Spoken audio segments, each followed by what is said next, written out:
Vamos fazer uma viagem no tempo até o século XIX, lá pelos idos de 1870, 1880. O Brasil ainda vivia sob o jugo da escravidão. No silêncio da noite, um grupo de escravizados e libertos se reuniram no pequeno sobrado no centro do Rio de Janeiro para curar as suas dores e louvar divindades e ancestrais. De repente, os homens e mulheres ali reunidos escutaram batidas na porta. Era a chegada da polícia, que vinha para apreender os objetos de culto e levar para a cadeia todos que estavam ali presentes. Um caso como esse ocorreu muitas vezes nesse período da segunda metade do século XIX no Rio de Janeiro. Os zungus, batuques e as chamadas casas de dar fortuna eram muito visadas pela polícia, que reforçava esse racismo estrutural, perseguindo as religiões, as práticas religiosas de matriz afro-brasileira. Esse é o tema do nosso vídeo de hoje, que vai abordar um pouco sobre as origens da Umbanda, falando sobre as chamadas casas de dar fortuna, os batuques e os zungus que existiam no Rio de Janeiro na segunda metade do século XIX. Olá, eu sou o pai Luiz Felipe Stevanin, dirigente da Casa da Fraternidade Aldeia de Luz. Se você está chegando no nosso canal pela primeira vez, seja bem-vindo ou bem-vinda. Não deixe de ativar o sininho, seguir, se inscrever para acompanhar outros conteúdos como esse, que valorizam as raízes ancestrais da nossa religião. A gente tem outros vídeos aqui no canal falando sobre as origens da Umbanda. Nós já falamos sobre as santidades indígenas, sobre os calundus, e agora a gente vai abordar esse conjunto de práticas de forte influência centro-africana que existiam no Rio de Janeiro na segunda metade do século XIX, ali por volta de 1870, 1880, 1890. Qual era o contexto que se tinha na época? Já havia o movimento abolicionista que pedia o fim da escravidão. Havia uma pressão internacional, principalmente da Inglaterra, também para que o Brasil abolisse a escravidão, mas havia também uma forte resistência da elite escravocrata para manter o regime escravista. Então, muitos africanos que haviam chegado no Brasil até 1850, que é quando é abolido o tráfico, eles haviam trazido as suas práticas, os seus costumes, os seus modos de viver, as suas cosmopercepções e influenciaram decisivamente a realidade brasileira, a sociedade brasileira. Esse contexto ali, pós 1870, é um contexto em que aumenta a perseguição policial em relação a essas práticas religiosas. Por quê? Havia um medo da elite em relação ao negro, porque era inevitável que em algum momento a escravidão acabasse. Porque havia essa pressão internacional, havia o movimento abolicionista, toda a resistência dos quilombos, a resistência dos próprios escravizados. Então era inevitável que em algum momento a escravidão acabasse. Só que os membros da elite, a elite conservadora, escravocrata, ela tinha medo do que iria acontecer com esses africanos e negros brasileiros escravizados depois que eles ficassem libertos. Havia um medo de que no Brasil ocorresse aquilo que aconteceu no Haiti, em que houve uma revolução negra. Então, tinha esse temor da elite.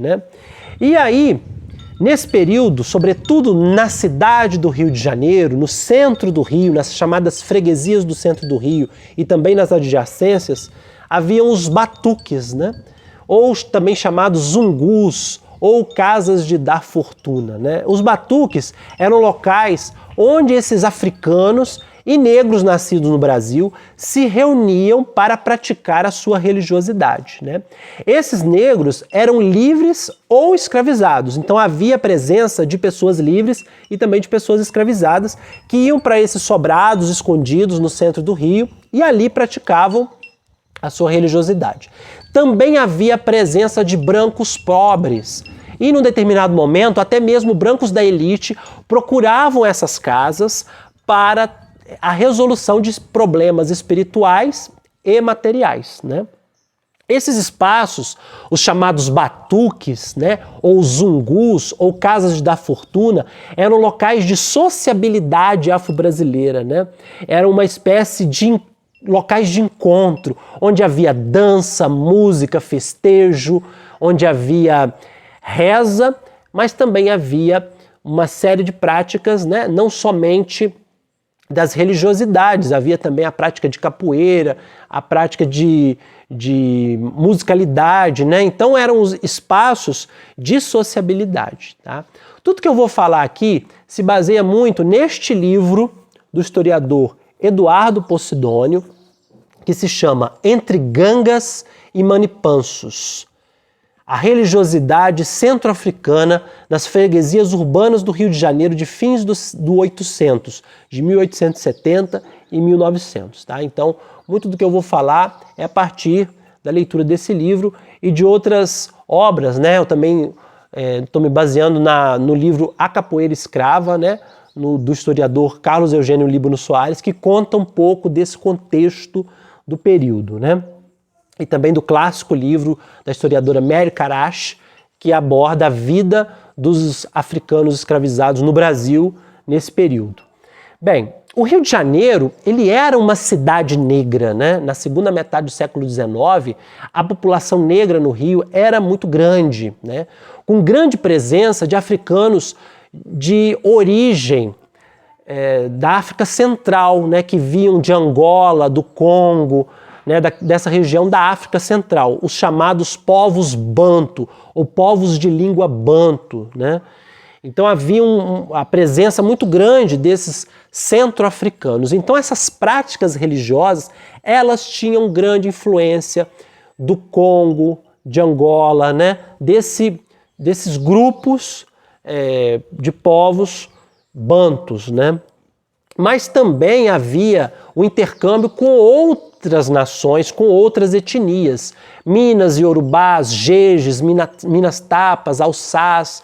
Ou seja, alguns historiadores vão dizer que o Rio de Janeiro era um labirinto de nações, porque havia, além dessa presença muito grande de centro-africanos, a presença de outros povos, né, como povos Iorubá, Mina, Alçás, que também influenciaram as religiosidades nesse período. Tá?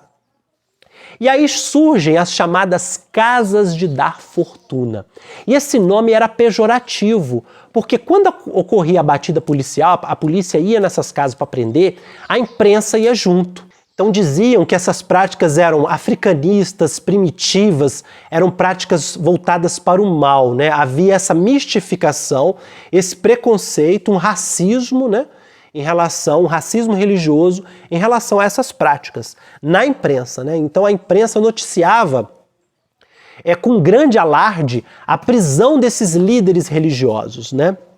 E essas casas de dar fortuna, esse nome era um nome pejorativo que a imprensa utilizava porque havia esse mito de que as pessoas iam até os batuques, né, até essas casas, para encontrar vida fácil, facilidades, encontrar mágica, resolver a vida de forma fácil, né? Só que, na verdade, esse conceito de fortuna, ele remete a uma visão de mundo dos povos de língua banto, né? A uma religiosidade Congo, que é o conceito de ventura, né? O que as pessoas iam ali era para procurar resolver os seus problemas, ter boa sorte, né? Esse conceito de dar fortuna na concepção Congo, né? Era o quê? Você ter boa colheita, você ter fertilidade, encontrar fertilidade na vida, sucesso nas caçadas, prosperidade, proteção contra maus espíritos, né? Então, dentro da religiosidade Congo-Angola, essa ideia de dar fortuna, de alcançar ventura, de boa sorte, era aquilo que a espiritualidade nos oferecia, né? A espiritualidade nos oferece proteção, prosperidade, boa sorte. Então essas casas, elas nada mais eram do que portos seguros em que essas pessoas escravizadas e libertas, elas iam encontrar refúgio, né? Elas iam buscar o amparo para o que elas estavam sofrendo, né? Para doenças, para sofrimentos, para desequilíbrios, para dificuldades financeiras, para fome. Então, para toda desventura havia uma cura. E essa cura era encontrada nesses batuques, nessas macumbas, nesses espaços de religiosidade que eram as casas de dar fortuna e os zungus, né? E de onde que vem a palavra zungu? A palavra zungu é também de origem umbundo, né? E é um espaço de sociabilidade onde se reuniam escravizados e libertos para batucarem e para comerem também. Então, é daí que nascem os famosos angus no centro da cidade do Rio de Janeiro. Por quê? Esse era um momento de grande movimentação na cidade. Os negros escravizados e libertos, eles se reuniam nesses espaços, que eram as quitandas, que eram as casas de angu, ou os chamados zungus, onde eles comiam o famoso angu, né, que era um alimento de grande sustância para o trabalho. E ali eles também realizavam seus batuques e dançavam, né, festejavam a vida e se alimentavam, né? Então os zungus eram espaços de sociabilidade, né? O angu era uma iguaria cozinhada, preparada pelas famosas tias, né? As tias que vinham do Vale do Paraíba, as tias baianas, né? Nessa região do centro do Rio, que recebiam em suas casas essas pessoas, né? Que passavam pelo centro do Rio, esses africanos escravizados e também negros libertos, brancos pobres, que recorriam a esse alimento barato e muito nutritivo que eram os angus, né? Então eram espaços de sociabilidade. O historiador Carlos Eugênio Líbano Soares vai dizer que nesses angus era onde também se reuniam os capoeiras, né? As maltas de capoeira. E, por sua vez, a polícia vinha em cima, né? De modo impiedoso para aplacar, né? Para acabar com toda prática, com toda a arte de origem africana, de origem negra. Então essas chamadas casas de dar fortuna eram espaços de sociabilidade e religiosidade em que se reuniam africanos escravizados, negros brasileiros, libertos ou também escravizados, e brancos para buscar a solução de problemas materiais e espirituais. Quem estava à frente dessas casas de dar fortuna eram os chamados gangas, né, que é uma palavra de origem do quimbundo e significa uma espécie de curandeiro, alguém que manipulava as ervas para fazer remédios capazes de curar os males físicos e espirituais. O ganga é este curandeiro que é o intermediário entre o mundo espiritual e o mundo terreno. E muitos casos, eles são noticiados pela imprensa nesse período, né, de 1800 até 1900, né, de 1870 até 1900, né, e eles são trazidos pelo livro do historiador Eduardo Posidônio, né? Eu vou citar alguns deles, né? O mais famoso é o caso do Juca Rosa, né? O chamado Pai Quimbombo ou Pai Vencedor, né? Mas existem vários outros gangas conhecidos no período, né? Antônio Cabinda, né? Que era um curandeiro do Engenho Velho na região da atual Tijuca, na zona norte do Rio de Janeiro.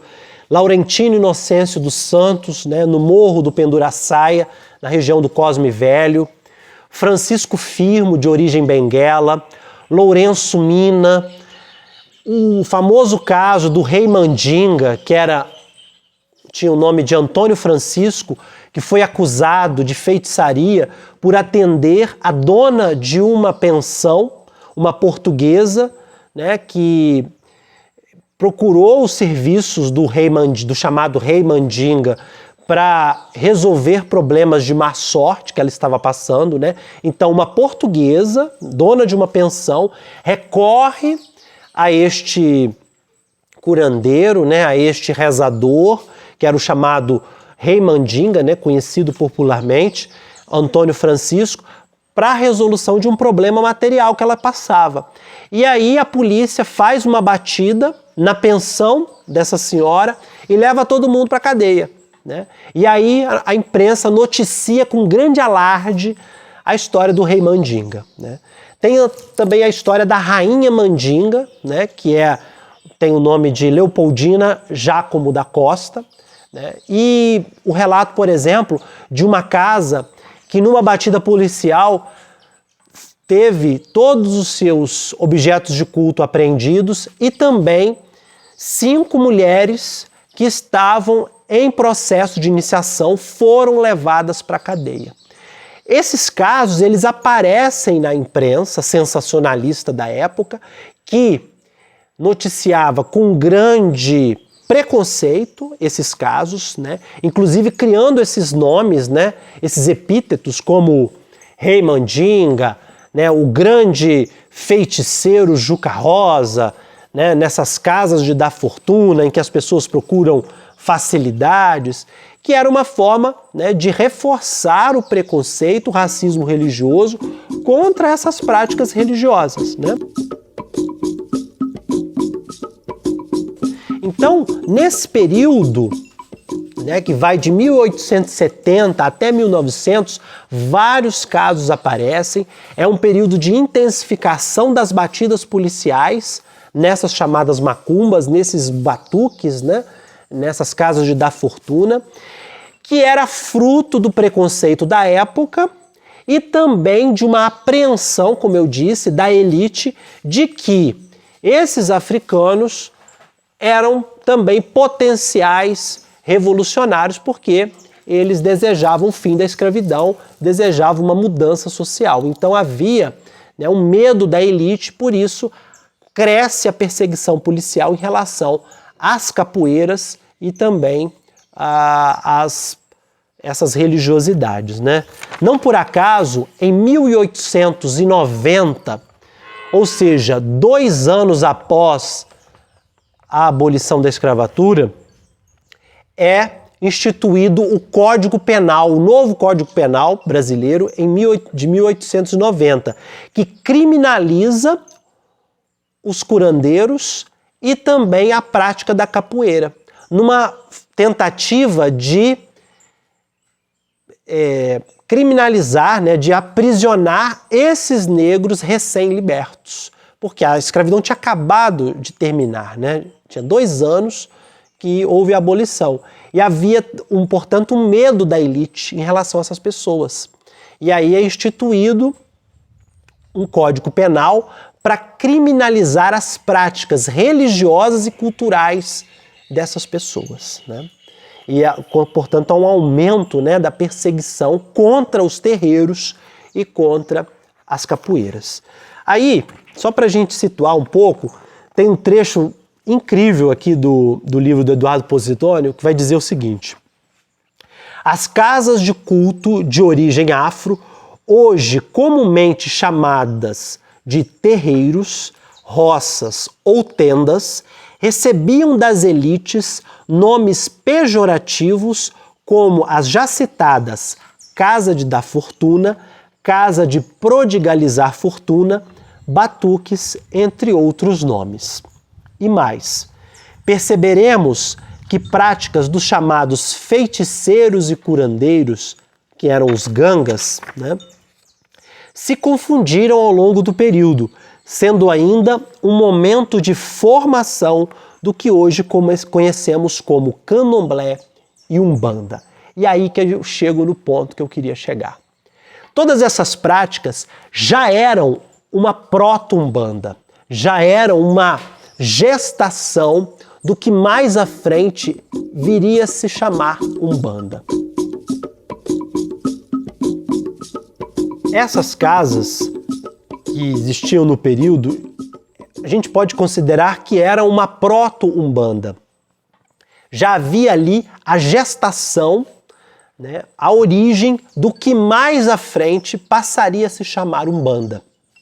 Por quê? A prática já estava acontecendo, né, de modo pulverizado em diversos locais, sem uma organização, mas já se recebiam espíritos de caboclos e de pretos velhos, já se utilizava a pemba para arriscar o ponto, para a invocação dos espíritos. Aliás, né, na história de Juca Rosa, que é o mais famoso deles, né, desses curandeiros, desses gangas, que é amplamente divulgada pela imprensa, o uso de pemba, a presença de um congá, né, e a invocação de espíritos para curar, para auxiliar as pessoas, era uma prática comum.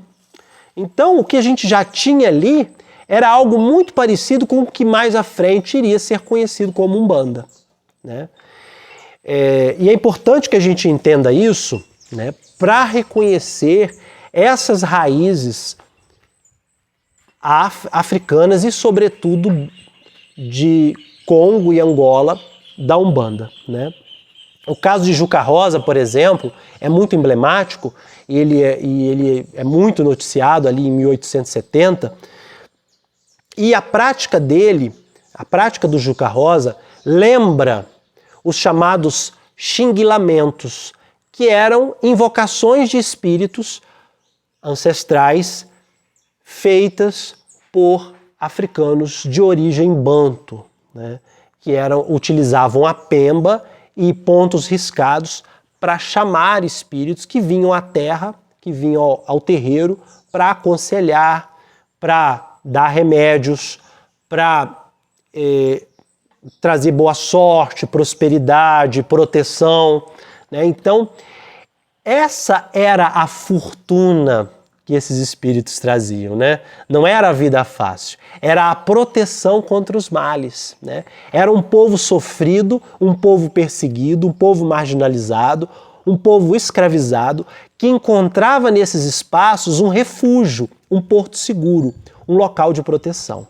né? Então essa aventura que eles buscavam era a proteção contra as perseguições, inclusive as perseguições policiais, né?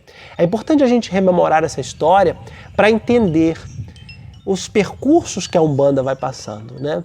Ainda não havia este nome, né? Não se utilizava, como eu disse, né? Os registros que aparecem na imprensa é de modo pejorativo e diziam que aquelas casas de dar fortuna, aqueles batuques, aquelas casas de prodigalizar fortuna. Esse era o nome pejorativo que era utilizado. Mas, de certa forma, as práticas já eram as mesmas, né? Já havia a invocação de espíritos, o uso de pemba, a presença de cambono, tudo isso nas descrições da própria imprensa já aparece, tá? Então, é importante, né, a gente fazer esse mergulho histórico e entender como que essas religiosidades desempenharam um papel importante de cuidado, de proteção e amparo para uma população marginalizada e excluída nesse período difícil da história, né? Porque havia ainda a escravidão e mesmo após a abolição, em 1888, não houve justiça social para os negros, né? Então eles continuaram perseguidos, eles continuaram marginalizados, continuaram sofrendo com as desigualdades e as injustiças sociais, né? Então esses espaços eram espaços de proteção, eram espaços de refúgio, os chamados zungus, as casas de batuque, as casas de dar fortuna. É isso, meus queridos e queridas, que eu queria trazer hoje para a gente refletir, né? Deixo ainda o convite para você conhecer outros vídeos sobre essa temática, né, das origens da Umbanda. Nós já temos 2 vídeos aqui no nosso canal tratando desse tema, falando sobre as santidades indígenas do século XVI e também sobre os chamados calundus, no século XVI e XVII, que também são origens da nossa Umbanda. Axé, Saravá, muito obrigado.